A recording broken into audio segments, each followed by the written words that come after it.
Assalamualaikum warahmatullahi wabarakatuh. Alhamdulillah wa bihi nasta'in ala umuri dunya waddin. Wassalatu wassalamu ala ashrafil anbiya'i wal mursalin Sayyidina Muhammad wa ala alihi wa sahbihi ajma'in. Ashhadu an la ilaha illallah wahdahu la syarika lah wa asyhadu anna Muhammadan abduhu wa rasuluh. Saudara dan saudari yang dikasihi, Alhamdulillah kita bersua lagi dalam program Hayya Bina Nu'min Sa'ah. Marilah kita beriman seketika. Pada kali ini saya ingin menyentuh mengenai puasa memupuk ukhuwah dan insaniah. Tujuan kita melaksanakan ibadah puasa untuk mencapai derajat takwa. Setiap ibadat yang kita lakukan dengan penuh penghayatan dan penjiwaan, maka ia akan menumbuhkan dan menyuburkan sifat-sifat yang mulia. Di antara sifat yang mulia itu ialah rasa ukhuwah dan insaniah. Nah, bagaimanakah ibadah puasa itu dapat menumbuhkan dan menyuburkan rasa ukhuwah dan insaniah dalam diri kita? Jika kita perhatikan ibadah puasa ini, bukan sahaja kita melaksanakan kewajipan kita kepada Allah Subhanahu wa taala. Sebenarnya ianya juga akan memberikan kesan atau pengaruh dalam kehidupan kita dan kehidupan orang lain. Kerana kita berpuasa, bukan sahaja kita tidak makan, kita tidak minum pada siang hari dan sebagainya, kita juga dengan puasa ini akan lebih mewujudkan rasa ukhuwah kita dengan saudara kita yang lain. Kita lihat pada bulan Ramadan, kita sangat digalakkan untuk melakukan kebaikan. Kita sangat digalakkan untuk banyak bersedekah. Kita digalakkan untuk saling tolong-menolong, lebih-lebih lagi terhadap orang-orang yang susah dan orang-orang yang memerlukan. Dan banyak cara yang boleh kita lakukan dalam usaha kita untuk mengukuhkan dan meneguhkan rasa ukhuwah kita dengan sesama kita orang Islam. Kita lihat kebiasaan yang kita lakukan di dalam atau amalan dalam bulan Ramadan ini. Kita saling berkongsi juadah, kita saling melakukan kebaikan kepada orang lain.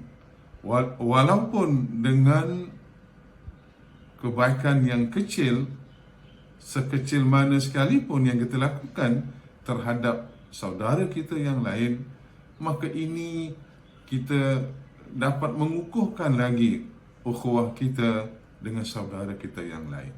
Kita memperhatikan keadaan saudara kita yang memerlukan pertolongan, yang memerlukan bantuan dan sokongan. Dan saya kira pada hari ini banyak sekali usaha-usaha yang telah dilakukan dalam bulan Ramadan ini, yang dilakukan oleh orang Islam terhadap saudara yang lain. Kita lihat mereka mengadakan program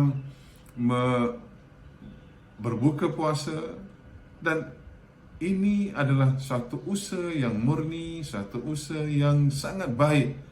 Lebih-lebih lagi dalam kita mengukuhkan rasa ukhuwah kita, rasa keprihatinan kita terhadap saudara-saudara kita yang memerlukan sokongan, yang memerlukan bantuan daripada kita. Maka banyaklah kesempatan yang boleh kita ambil, yang boleh kita lakukan dalam mengeratkan rasa ukhuwah kita, rasa persaudaraan sesama kita ini. maka kita harus memperteguhkannya, kita harus memeliharanya. Lebih-lebih lagi dalam bulan Ramadan ini, bulan yang penuh keberkatan, bulan yang penuh dengan kemuliaan melalui amalan-amalan dan juga ibadat yang kita lakukan untuk Allah Subhanahu wa taala, dan sekaligus juga kita melakukan untuk mengukuhkan dan untuk kita mempersaudarakan antara diri kita dengan saudara kita yang lain. Maka inilah, kalau kita perhatikan dalam hadis-hadis Nabi SAW, ada Nabi sebutkan, man kana fi hajati akhihi kana Allah fi hajatihi. Sesiapa yang sangat memperhatikan saudaranya, sesiapa yang memenuhi hajat saudaranya, maka Allah Subhanahu wa taala akan memenuhi hajatnya. Hadis ini diriwayatkan oleh muttafaqun alaih. Nah, jadi jelas menunjukkan kepada kita bahawa Nabi sallallahu alaihi wasallam dengan ajarannya yang mulia, yang dengan ajarannya yang menjangkau kepada kemanusiaan, bukan sahaja ibadat untuk dirinya sendiri, tapi ibadat itu juga untuk yang memberikan kesan kepada orang lain, di mana ibadat itu akan menyerlahkan sifat-sifat yang mulia, sifat-sifat yang terpuji, dan inilah yang harus ada dalam diri kita dalam ketika kita melaksanakan ibadah puasa ini. Ianya dapat kita teruskan nanti apabila selesai Ramadan.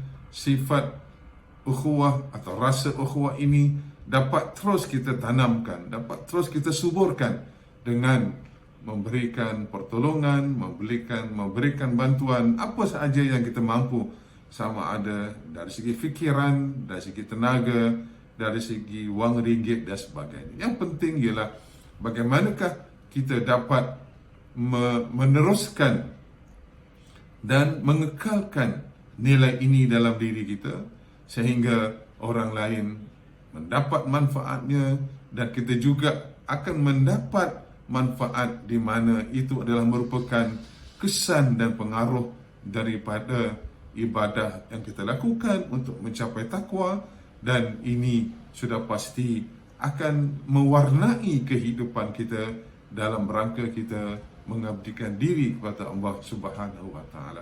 Mudah-mudahan bulan Ramadan yang mulia ini, ibadah puasa yang kita lakukan dan juga amalan-amalan yang lain yang kita lakukan, yang kita persembahkan kepada Allah, dan ianya memberi kemanfaatan kepada saudara kita dan akan mengukuhkan lagi hubungan kita dengan sesama mukmin. Maka dengan demikian kehidupan kita akan lebih harmoni, kehidupan kita akan lebih sejahtera untuk bersama-sama kita mengabdikan diri kepada Allah Subhanahu wa taala. Nah, inilah yang difirmankan oleh Allah dalam surah Al-Hujurat, innamal mu'minuna ikhwatun fa aslihu baina akhawaykum wattaqullaha la'allakum turhamun. Hanya saja orang-orang mukmin itu bersaudara, maka hendaklah kamu memperbaiki di antara saudara kamu. Bertakwalah kepada Allah supaya kamu mendapat rahmat. Jadi ayat ini mengingatkan kita bahawa orang mukmin adalah bersaudara. Kita harus memperbaiki, kita harus memelihara perhubungan antara kita bersama, dan dengan demikian usaha-usaha yang kita lakukan, usaha-usaha yang kita jalankan adalah untuk didasarkan dengan takwa, dan mudah-mudahan itu mendapat rahmat daripada Allah Subhanahu wa taala. Mudah-mudahan Allah Subhanahu wa taala mengukuhkan rasa ukhuwah sesama kita, dan mudah-mudahan segala amalan yang kita lakukan ini mendapat keridhaan Allah Subhanahu wa taala, dan kita bermohon kepada Allah semoga Allah menjauhi dalam kehidupan kita segala perkara yang boleh merosakkan dan yang boleh memusnahkan hubungan persaudaraan sesama Islam, dan kita mohon perlindungan daripada segala bentuk kejahatan dan kemaksiatan. Saudara dan saudari yang dirahmati Allah, inilah sedikit perkongsian yang dapat diberikan dalam rangka kita untuk memupuk rasa ukhuwah dan insaniah.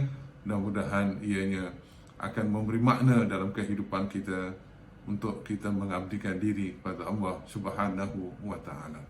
Subhanakallahumma wa bihamdika asyhadu an la ilaha illa anta astaghfiruka wa atubu ilaik. Bismillahirrahmanirrahim. Wal 'asr inna insana lafi khusr illa alladzina amanu wa 'amilus solihat wa tawasaw bil haqq wa tawasaw bis sabr. Allahumma la sahla illa ma ja'altahu sahla wa anta taj'alul hazan idza syi'ta sahla. Allahumma ahsin aqibatana fil umuri kulliha wa ajirna min khizyi dunya wa azabil akhirah. Rabbana atina fid dunya hasanah wa fil akhirati hasanah wa qina azaban nar. Wa sallallahu ala sayyidina Muhammad wa ala alihi wa sahbihi wa sallam. Walhamdulillah rabbil alamin. Sekian di sini sahaja. InsyaAllah kita berjumpa lagi pada kesempatan yang lain. Wabillahi taufiq wal hidayah. Wassalamualaikum warahmatullahi wabarakatuh.